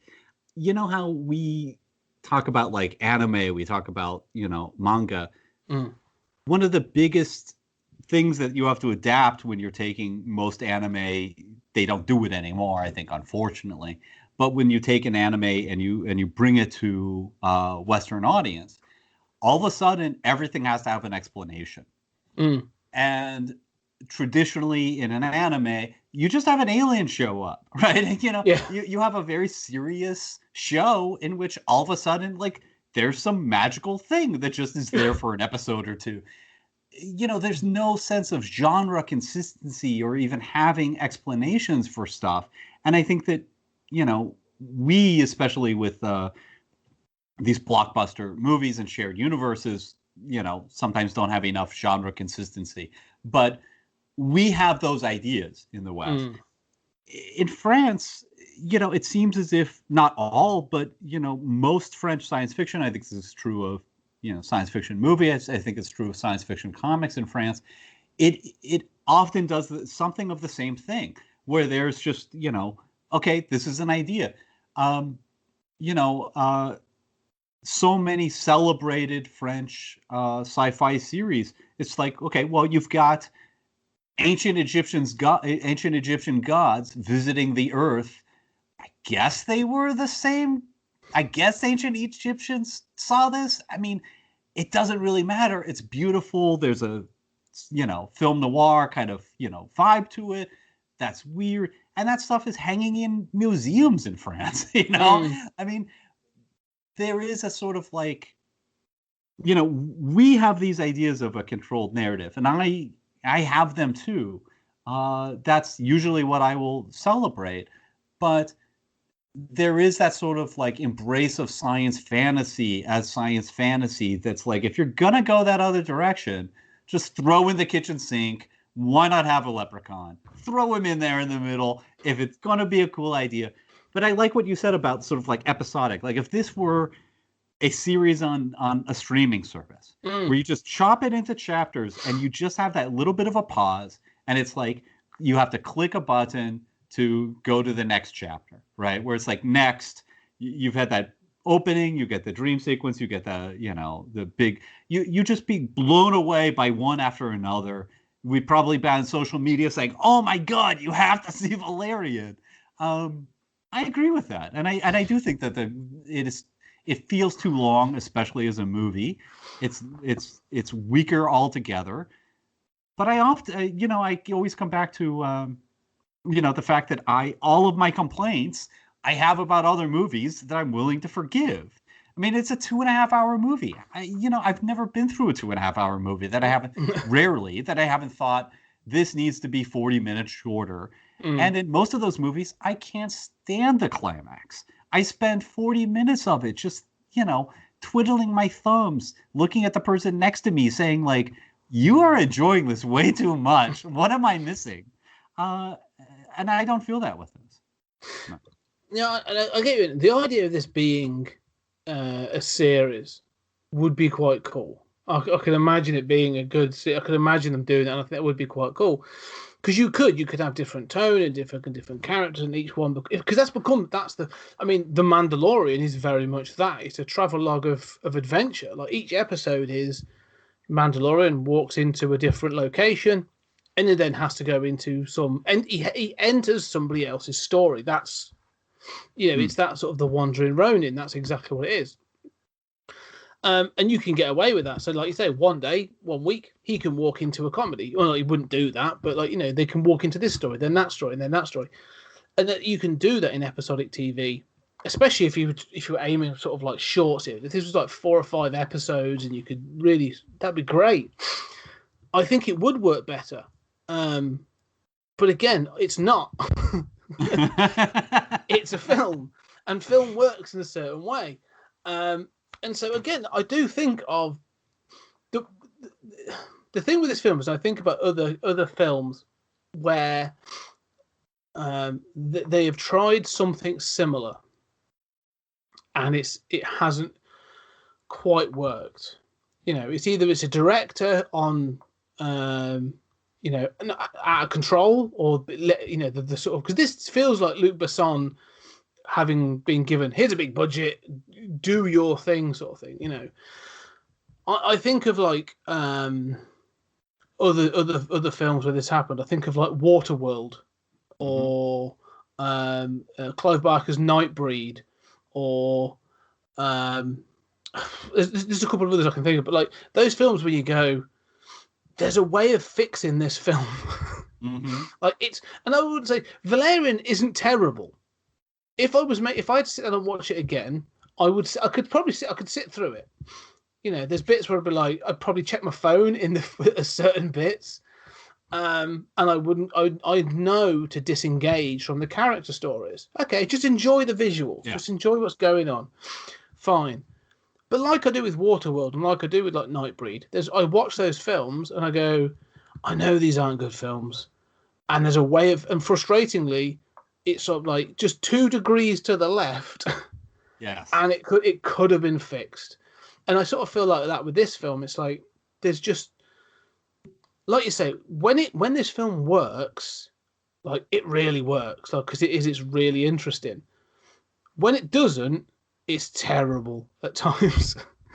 Where like I'm just like checking my watch, checking my phone. I'm struggling not to sort of, you know. See, I don't identify with the checking my watch, checking my phone. And maybe that's the key difference here. I'm never bored. I groan. I mean, you know, in my head, you're absolutely. I mean, I'm groaning a lot at some of the dialogue, at some of the ideas, the things that don't make sense, or you know, the gender stuff that's just uncontrolled. You know, there's definitely a lot that I'm groaning in my head about.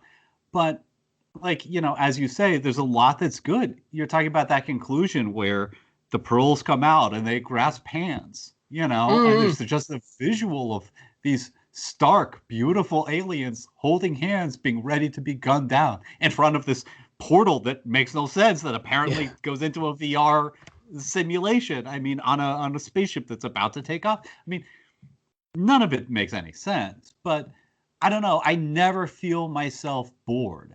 And I feel like I watch most movies and I sort of feel like, yeah, there's a version of this that would be better. And that, you know, I'm used to watching movies and sort of thinking like, if I'm engaged enough, I think, okay, how would I rewrite this? You know, and you do the same thing. You come up with brilliant ways of, you know, easy tweaks that make the movie a lot better. But I feel like, you know, I mean, in some ways, this is a movie that is impossible to navigate outside of sort of understanding the conventions of big budget Hollywood blockbusters.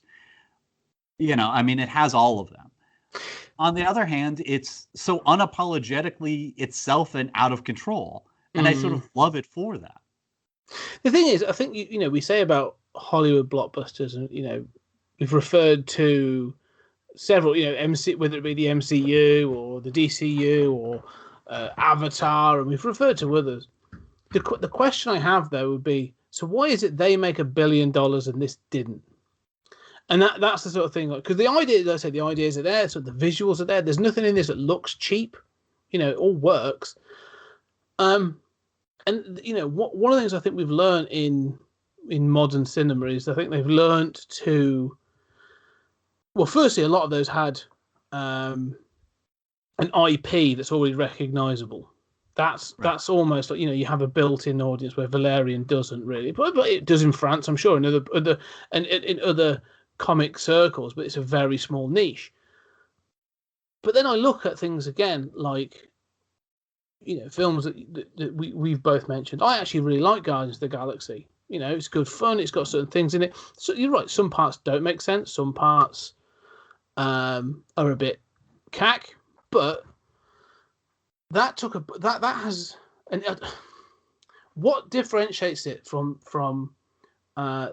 you know, what's the difference between Guardians and Valerian?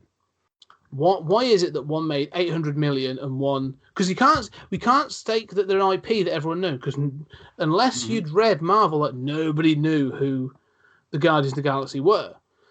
You know, but you, like you say, you have a film with a talking raccoon and a tree, and Dave Bautista, you know, a former WWE wrestler running around as a green guy with knives. Like, you know, it's Why does that work? Why did people invest in that but not this? I think that is the question. Okay, I mean, let's pursue this. I think Guardians of the Galaxy is borderline unwatchable. Really? I watched it in a theater. I watched it with actually another comic scholar who I won't name, and I groaned. I mean, it was one of the most miserable experiences of my life. It was like watching, Ant-Man 2 was the same way. Black Panther was so bad I couldn't get through it. And they're just, that rubber band just kept straining and straining watching Guardians, and it just like it strains, and then I'm like, oh, okay, this is a cool scene. I sort of see what they're doing here, and then it strains again, and eventually it just keeps doing it and doing it and doing it until it doesn't know that it's broken, and it's so far broken, and none of the characters make any sense to me. If they make any sense at all, it's through a series of cliched moments. And I see what they're doing. It's paint by numbers, where it's working and where it's not working. It doesn't know how horrible it is. And I am abjectly miserable watching those movies. I mean, I feel physical pain. Valerian, what I can't stand, okay, is that, Valerian has, I agree with all of the things that you've listed as flaws. To me, all of those flaws are in those other movies too. Maybe this movie, it strains that rubber band to breaking really early on. But I mean, certainly, certainly the objection can't be that it has problems or makes no sense, or the characters are flat, or, all of those are problems with movies that have been tremendously successful that people love. Maybe I have a sort of delight of the new, of the novel, of the crazy idea of the roller coaster ride, and my brain is just more attuned to more manic craziness. I think that's true. At the same time, I am perplexed by how I am bothered in those movies by things that other people either don't notice or don't care about. And their objections to something like Valerian, which I love. I mean, knowing it's a train wreck, I don't think it's I wouldn't give it a 9 or 10 out of 10, I mean, but it is so unapologetically itself. And the words that we use to object to that film are the words that I would use to object to these others, and I don't understand why I seem to myself be an alien who doesn't understand where other people are coming from. The only thing I can really think of, because again, yes, this is a little uncontrolled, it's long, but then I think Guardians is probably like 2 hours 10 at least. The one thing that I can come back to about this, because the other thing that sort of the other film that struck me whilst watching this was Men in Black. Again, the 1995 Will Smith, Tommy Lee Jones film, because that's got some ludicrous moments in, and but again, it was hugely successful. It really sort of ignited Will Smith as a megastar.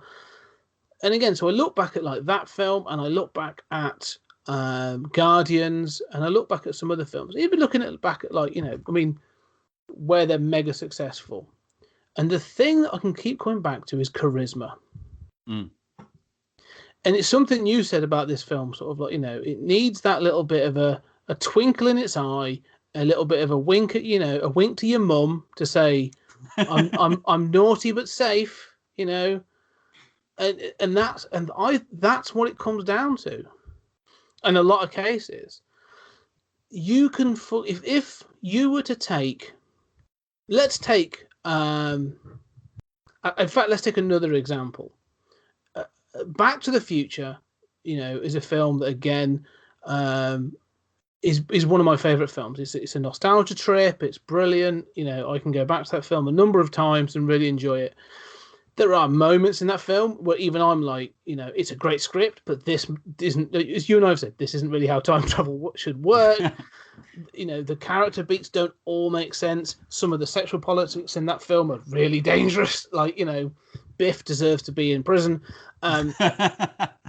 rather than buffing people's cars. But besides that, it works because you have the chemistry between Michael J. Fox and Marty and Doc Brown, Christopher Lloyd, and then some of the other characters are just really good in it. Like Crispin Glover is so good. So you watch that film and I can forgive all the daftness of it towards, especially the ending. And I get so invested in that moment where the DeLorean has to hit that wire at the exact right moment for the lightning strike. My heart, even watching it like now, 30 something years later, I'm still like, I'm so invested in that. It's amazing. It's because it has a charisma and it has a heart and that sort of thing that I'm like, I can enjoy the cheekiness of Michael J. Fox and the manicness of Doc Brown, Christopher Lloyd and this other stuff. And then you take it to Guardians. You can apply the same thing. Chris Pratt, yeah, he's actually relatively irritating in that film, but he comes across in a way he can still carry a vulnerability at times. He can do that from being a complete prick to being vulnerable very quickly. That's sort of one of his big things. And the rest of the cast are actually really good. Like Dave Bautista is actually surprisingly funny, and they, one of the good things is that James Gunn's timing for things, like the use of I am Groot at the right moment is just sort of like, you go, I'm going to forget the silliness, but that just made me laugh. And it comes with a wink and a nod. And it's that sort of like, winking at, wink, wink, nudge, nudge, say no more, hey, hey. You know what this is, I know what this is, and you are loving it. It's that sort of, it's that person who comes into a room with full confidence in a car showroom, perfect teeth going, you want this car, don't you? You know you want it, I know you want this car, you want this car. It's like the Bruce Campbell effect almost. Like, it's cheesy and a bit silly, but he's got so full of confidence that you're just with him. And I think, again, this film comes in and it sort of goes, here's all these ideas, and it starts with that, and I'm on board, and I'm going, oh, hey up, this is going to be good, this is. And then it sort of takes that left turn, and you're going, it's a complete vacuum of interest. And so, as you said, the ideas are good, but I'm not... This is being sat on a bus. I'm going to shut up in a minute for you to respond, but this is being sat on a bus. We talked about it being a travelogue, right?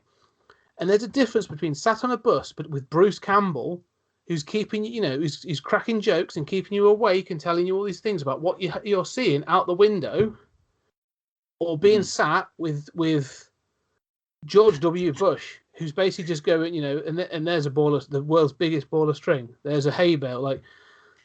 Do you know what I mean? Do you think this movie is that boring? I mean, no. Like there's a ball of string. It's like somebody's putting a jellyfish on their head. But I don't. The thing is, it's fun to watch because visually, again, the way that scene is the looks is great. But the fact that she's doing it and there is a sacrifice to be made, if she doesn't pull her head out. Over a minute, she starts to feed on her memories. That's a great idea, by the way. That's a fantastic parasitic idea because that's sort of what it's doing. I don't care because she is so bland and so devoid of charisma. Both of them are so devoid of any charisma or any spark. I don't care enough for them. Like you say, that's a good idea. That is, but it's not. Come back. Let's go. Anyway, I'll let you respond because I'm still thinking about the Grant Morrison analogy and when he works and when he doesn't work. Yeah, and it's a similar thing. Well, I mean, all I have to say is this thing about charisma. I think you're right. I mean, essentially, there's a version of this movie that's cast differently, that's maybe edited a little differently, that could have been at least performed better. It did okay at the box office, but. It's another, we're talking about John Carter. It's another $200 million movie, most expensive European film ever made. I mean, it recouped that money, but it didn't really recoup it. I mean, its box office was more than its budget, but it wasn't a multiple that justified a sequel. But what you said, so yeah, okay. When we talk about art, obviously movies want to make their money back. You want, anytime, I don't care who you are as a writer, you want somebody to like your work, to engage with your work to some degree. You make compromises to do that.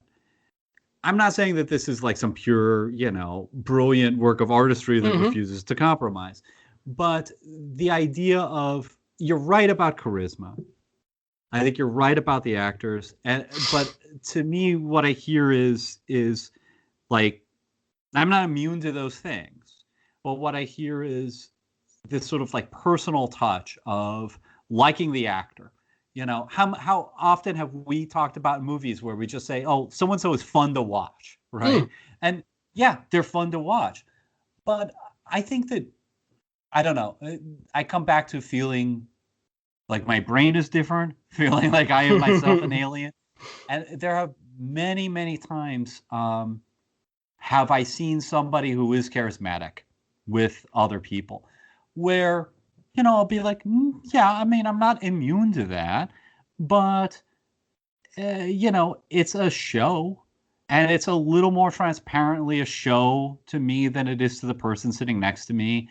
And I'll say, like, yeah, I agree with everything they're saying. However, this point doesn't really make sense. And have you thought about this? And it's just like none of that occurred to them because they were so charmed.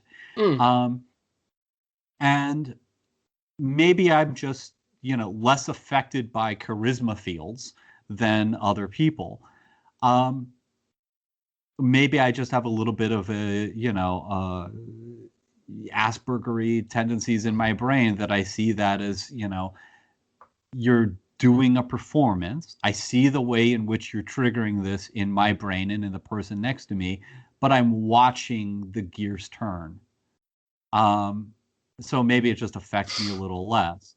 And maybe that means that I think you're right, that especially with Valerian and Lorelei, it is a kind of soulless exercise, But if I watch this movie with the sound off, I'd be like, this is the most amazing thing. Like, I love this movie. I don't know what's going on, but I want to know more. I'm so charmed by it. So I don't know. I mean, we both like Starship Troopers. The acting is not great in Starship Troopers. No. Okay. I mean, half of that is a dumb 90210, romantic thing. I mean, yeah, there's a little bit more charisma. There's, you kind of like those characters. They smile at the camera. But let's make the comparison. That film also knows exactly what it is. Yeah. Weirdly, the audiences didn't, but that film knows exactly what it is. And you and I met it at that level, and we're both like, oh no, this is Verhoeven taking the piss out of the American military. Like, and it's totally that. It's making fun out of propaganda films. Like, it's taking the mick out of Top Gun. It's taking the mick out of all those other types of films. And you say again about charisma, and I think about Men in Black. That first Men in Black, it's well written to the extent of it's good fun. Like, it's rewatchable, and you've got that perfect pairing of the straight man and the silly person in Will Smith and Tommy Lee Jones. Like, they timed it. It just became pitch perfect. Maybe one day we'll talk about it. Is it a great film? No, it's got some real problems. But because of the sort of the charisma and the charm that came with it, it became a huge success. They recently made Men in Black International with Chris Hemsworth, and I'm blanking on the woman's name. She's Valkyrie, and she's in Creed, and she's really good. I've seen her in things where she's great. That film is awful. It is dreadful. And again, it's where they've got like this thing of like they did not know where they were pitching it, and so you go, and it's sort of similar to this where you've gone wrong people, wrong tone to so it sort of falls apart. And again, like you say, with this, I think if you're going to spend 60 million, cast who you want. Do what you're going to do. Because it's probably going to recoup its money back. 100 million, yeah, all right. You're going to get some people involved and go, look, we want at least a name involved in this. I want Dane DeHaan. Fine, have Dane DeHaan. It's going to pull certain people. It's a bit weird. And they've got Cara Delevingne. Yeah, she's hot and people are going to be interested in that. 200 million, I think it was 170 million to 200 million. Right. I want a franchisable name. I want this. I want, if you're spending all the special effects, like, I want someone that can carry this, and I want to see the dailies. I want to see how that love interest is going to pan out. I want to be able to make toys of this. Where's the toys? Where's the Happy Meal tie-in for this? And I think that's, you say about compromise, art and compromise. The more someone is giving you money to spend on something, the more you have to compromise. It's just the way it is. So if Luc Besson wanted to make his weird gender fluid, message film about imperialism in the West, fine. But you can't do it. You can't take it to whoever paid for this film and say, I want 200 million, please. And then say you're going to do this. Yeah. I mean, I have heard other people say, like, how did this movie get made? Yeah. Oh, there's a documentary behind this I'd love to see. Oh yeah, absolutely. But I mean, I think, first of all, it's Luc Besson. Mm-hmm. Like, yes, he has got a great track record. He, is by far, look, I mean, if you're going to do an ambitious blockbuster that you're going to throw 200 million at, you have a reason for doing it, right? I mean, this is predominantly European money. Mm-hmm. We're going to take a crack. We're going to invest our money and try to do that as, the small guys. And we're going to use European subject matter, and we're going to use a European filmmaker, and we're going to, go to the big table. The previous most expensive European film was Asterix, and then before that, just a couple million less, was The Fifth Element. So Luc Besson, as sort of the French Spielberg, he's the guy to do it. He can do Taken. He knows the international audience. It's going to be, we need some sort of sci-fi concept. All right, well, this inspired Star Wars. Star Wars is a ripoff. I mean, I'm exaggerating, but, it takes elements from many, many things. But this is one of them. This has that pedigree. We've got the director to do this. It is the European pitch of doing this. And I can see how you can't imagine any other director doing this. And you would say, hey, we've hitched our wagons to Luc Besson. And especially in France, there's more of a sort of like, we were talking about, like, the comparison to Japan, where there's more of an idea of like, I have heard so many French directors and artists just been asked, why would you do that? And they said, well, that's what I thought of. I thought it was an interesting idea. If you don't like it, go F yourself. Whereas just, we don't have that attitude in the English-speaking world. So there's a little less of that. It's your money. You get to make those determinations. So I kind of get how this was done. I'm with you about money, and about, more than that, about the fact that art doesn't work that way. And we all have to compromise. And I am so sick of people pretending otherwise, or pretending like the artist is always right. Well, sometimes the artist is right. Sometimes the studio's right. It depends on the call that you're looking at. But yeah, I mean, I think the thing that upsets me most about the production, besides that there needed to be more of a voice, an editor, right? There needed to be more of just somebody over Luc Besson's neck going, yeah, you need to trim this stuff. Maybe these casting choices don't make sense. More than that, the thing that irritates me is interviews with Luc Besson after the fact, where he's just like, I don't know why it didn't work, but let's talk about my next movie. It's like, I love France. I love French cinema. this was a great moment where we could have had French comics get made for big money, and the fact that it failed really upsets me. I understand some reasons why it failed, some reasons I don't. But it upsets me that he wouldn't take a little more accountability. And I think that sort of seems to be the case, doesn't it? I mean, the little research I did about that was very much like it was done and moved on. Okay, well, I'm going to be doing something else. And, I think he was, because he obviously produced a lot of films as well. Yeah. And so,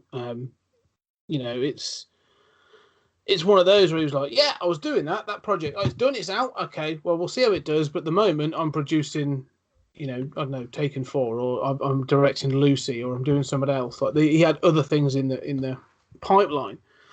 He seems a bit like Guillermo del Toro in that way, doesn't he? He's sort of like, oh, I've made this thing and it's out, and now I'm onto something else. And it's sort of like, it's okay, maybe it's a European sensibility or that sort of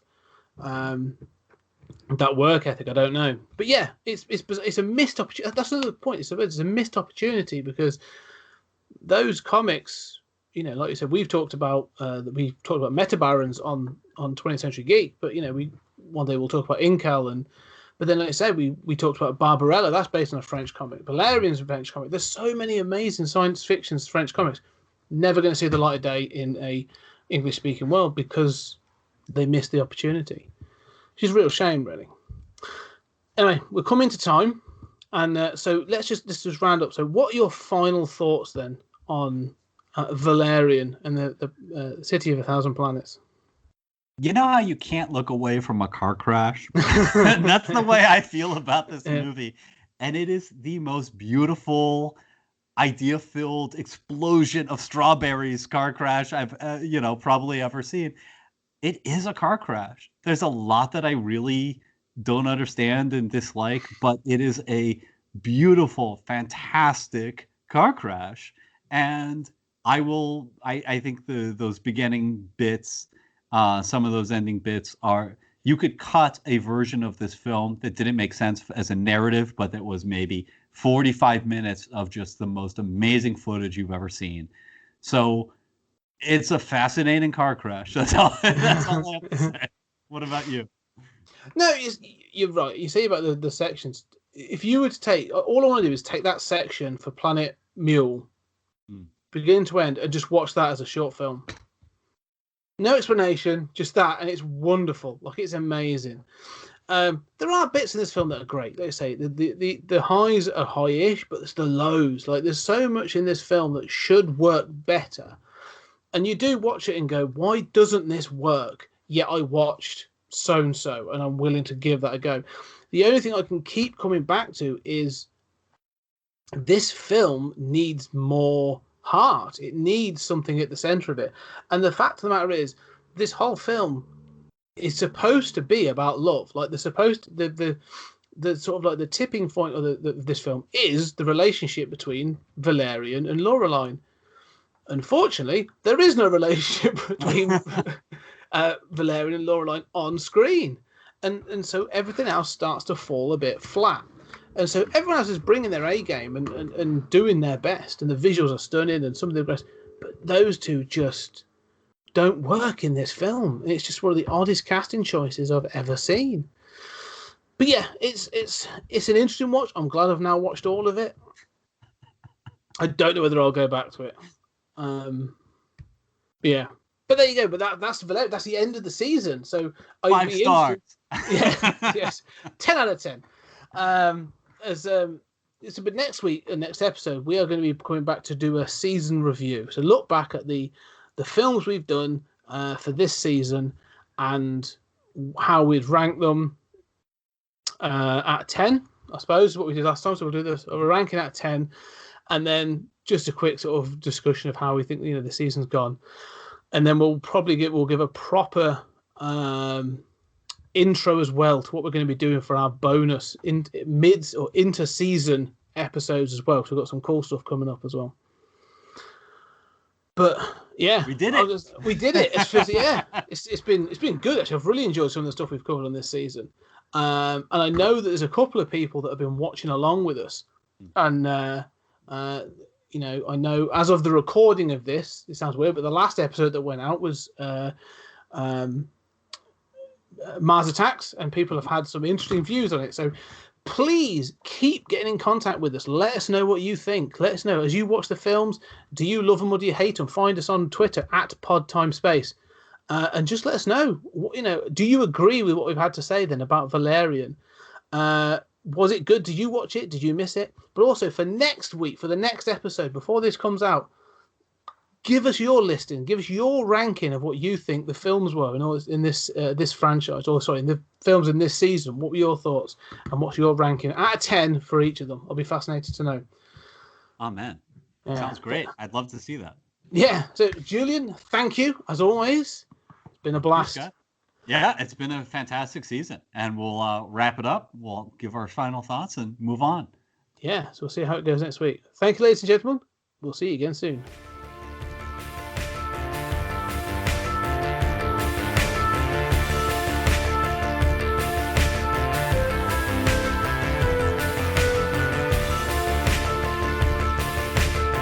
There's something very important I forgot to tell you. What? Don't cross the streams.